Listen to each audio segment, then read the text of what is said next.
안녕하세요, 석연파파입니다. 안녕하세요, 탱크빈입니다. 자, 오늘은 강동구 임장을 왔는데요. 네, 여기가 고동 역세권이죠. 네, 그렇습니다. 지구단위 계획구역 거점 개발지 사업지 근처인데, 제 왼편에 이제 중앙쇼핑 재건축, 상가 재건축, 네, 거기 지금 지나고 있고, 네, 이제 근방에 명일 4인방. 여기 이제 명일 네, 우성이네요. 네, 이제 명일 오른쪽에 우성 아파트. 명일 4인방 재건축 단지들이 네, 있는 거죠. 네, 사업성이 네 군데다 다 좋은 곳이고, 네, 그리고 이제 최근에 고덕주공 9단지가 그 정밀안전 2차에서 이제 탈락되었죠. 네, 그렇습니다. 사실 뭐 이제 그 충격이다 뭐 그렇게 말씀하시는 분들이 있는데, 네, 사실 생활권 계획을 잘 살펴보면은 여기 이제 고동 역세권 그 이제 상권 개발, 그 지구 단위 계획구역 상권 개발이라는 거점 개발지라는 거점이 있는데, 네, 그 거점에 배후 주거지 사업으로 명일 4인방과 고덕주공 시리즈들의 재건축을 염두한다는 그런 문구가 있지만, 꼼꼼하게 읽어보신 분들은 재건축을 단계별로 시행하겠다. 네, 그 이유는 대단지 아파트의 동시적인 이주가 시작되면은 주거 수급 불균형의 문제가 생길 가능성이 높아서 단계별로 이제 진행하겠다라고 그렇게 안내가 되어 있는데, 이건 이제 사실 상계주공이나 창동주공의 계획과는 좀 다른 그거죠. 네, 같은 택지개발 지구이고 서울의 관문 입지이지만 상계주공, 창동주공은 통합적인 재건축을 권장하겠다라고 되어 있는 이유가, 거기는 8만 개의 일자리가 생기는 곳이잖아요. 네, 그 8만 개의 일자리 사람들을 위한 밥 먹을 상권을 세팅을 해야 되는 그런 문제가 있어서 복합 개발을 해야 된다고. 상계주공을 재건축을 빨리 시켜서 1, 2층 저층부에 상가를 집어넣어야 되는 복합 개발을 해야 되는 상황이고, 여기는 그렇지 않은 상황. 왜? 여기 이제 고동 역세권에 상권 거점 개발지, 거기 어쨌든 상권을 세팅하면 그만이거든요. 중앙쇼핑이 지금 네, 재건축하는 곳. 네. 그래서 굳이 이 명일 4인방과 고덕주공 시리즈들을 재건축, 그 배후 거점 주거지의 재건축을 하긴 해주겠는데 빠르게 해줄 이유가 명분이 별로 없는 거죠. 그냥. 네. 그리고 원래 대단지 재건축은 동시에 안 해요. 주거 수급 불균형 문제 때문에. 네. 그래서 원칙대로 가는 이유가 있는 것이다.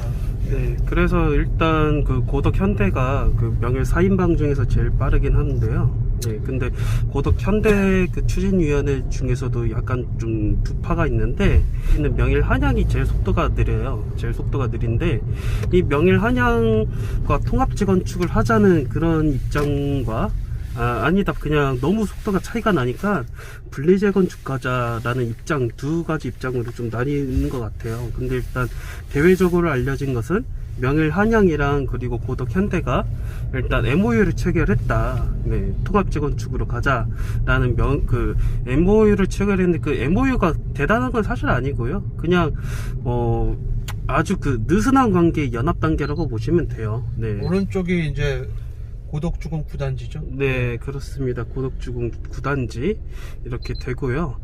저희가 사실 이 명일 4인방도 갔다 왔지만, 석연파파님께서 특히나 마음에 들어 하시는 게 명일 4인방보다도 주양 쇼핑이잖아요. 네, 그렇죠. 네, 이게 저희가 그 앞으로는 그 상가 재건축이나 아니면은 그 전통시장이나 재래시장이 재개발이나 도시환경 정비 사업에 좀 많이 주목을 하고 있어요.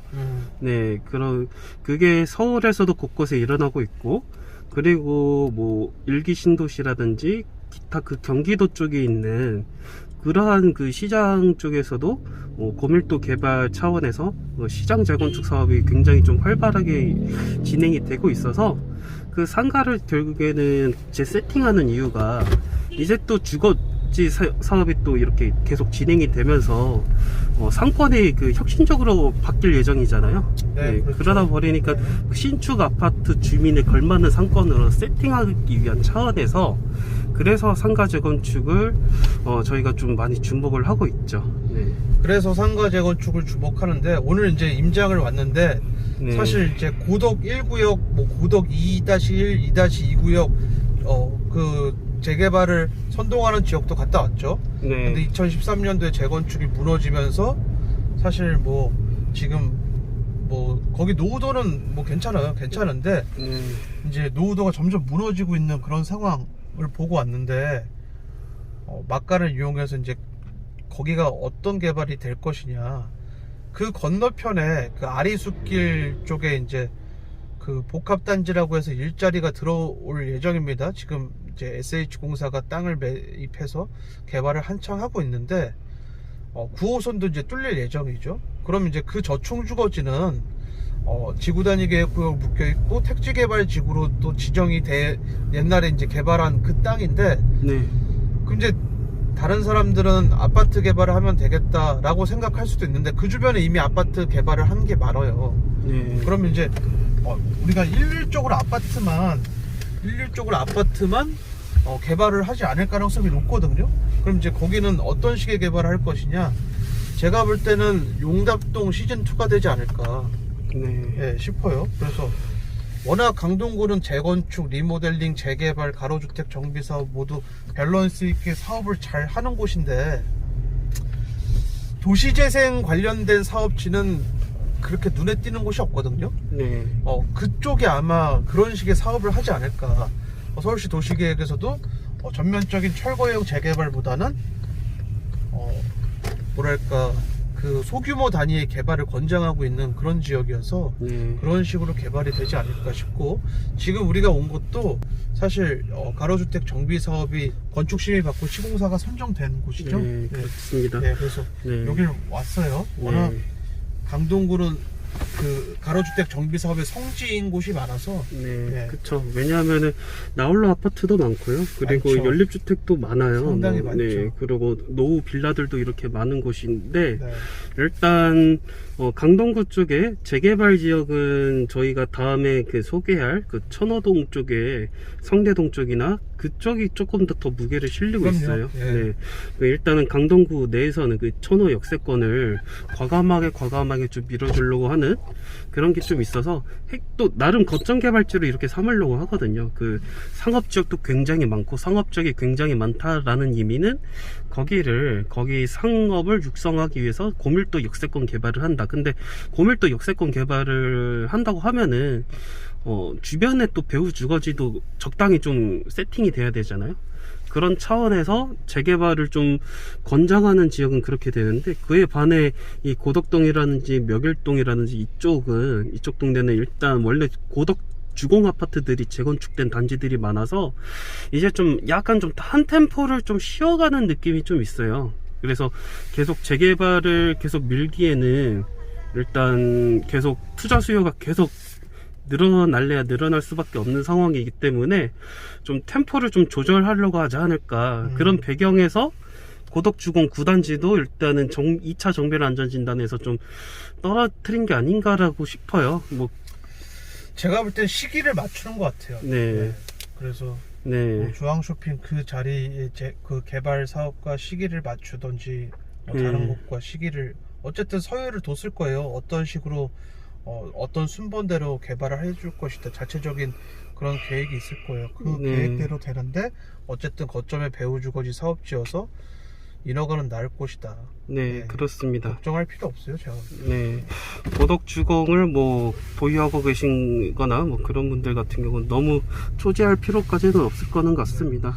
그리고 이제 그 고덕 1구역, 2-2, 2-1구역 거기 이제 새로 신규로 뚫리는 역세권 고밀도 사업 가능성도 있어 보이고, 그래서 제가 볼 때 느낌이 좋은데, 근데 이제 제가 볼 때는 전면 철거형 재개발은 허가를 안 해줄 것 같은 느낌이 듭니다. 그리고 과거에 재건축이 해제될 때도 주민들이 월세 수입을 이유로 상당수 반대를 많이 했어요. 그러니까 오늘도 가서 느낀 거지만 대부분 지금 연로하신 세대원들이 많은 그런 동네여서, 그런데 재개발이 과연 동의서를 걷는다고 과연 재개발이 쭉쭉쭉 진행될 것인가, 추가 분담금이 얼마가 나온다는 그 사실이 알려진다면 절대로 허락을 안 할 텐데 라는 그런 생각이 들더라고요. 그래서 그쪽은 빌라 뭐 이런 거 사는 것보단 메인 상권이 될 곳이 어느 곳인지를 잘 명확하게 판단을 한 후에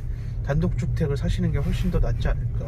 만약에 네. 재개발이 뭐 어쨌든 경기가 안 좋아지면은 재개발 구역을 대거 지정할 수도 있는데 단독이나 다가구를 사면은 뭐 얻어 걸려서 재개발이 되면 좋고 뭐 아니어도 그냥 상가주택으로 해도 좋고 그런 개념으로 접근하시면은 투자 수익은 어쨌든 극대화될 것 같아요. 근데 네, 반면에 맞습니다. 신축 빌라를 사는 거는 진짜 초기 재개발은 진짜 위험하고요. 몇몇 유튜버들 같은 경우는 자식에게 물려주는 거니까 10년 20년 정도 묵혀두는 개념으로 살아라고 하는데 10년 20년 뒤에 신축 빌라 천지가 되면은요 그걸 보장해 줄 수는 없잖아요. 네, 그렇죠. 10년 20년 후에 재개발된다는 보장, 그러니까 뭐 당장의 1, 2년 미래도 예측하기 어려운데 10년 20년 뒤에 자식에게 물려준다? 그건 또 엄청 말이 안 되거든요. 예. 10년 20년 뒤에는 더 슬럼화될 수도 있어요. 한쪽만 개발되고 한쪽만 개발 안 되고 이런 식으로 밸런스가 맞지 않는, 그렇게 모험을 걸 바에는 빠르게 인허가 잘 나오는 데가 어딘지 분석을 해서 투자를 하는 게 훨씬 이득이다. 저희는 그렇게 생각을 합니다. 네. 이렇게 해서 다음 행선지로 이동을 해서 천호동 재개발에 대해서 이야기를 좀 이어나가 보도록 하겠습니다. 감사합니다. 감사합니다.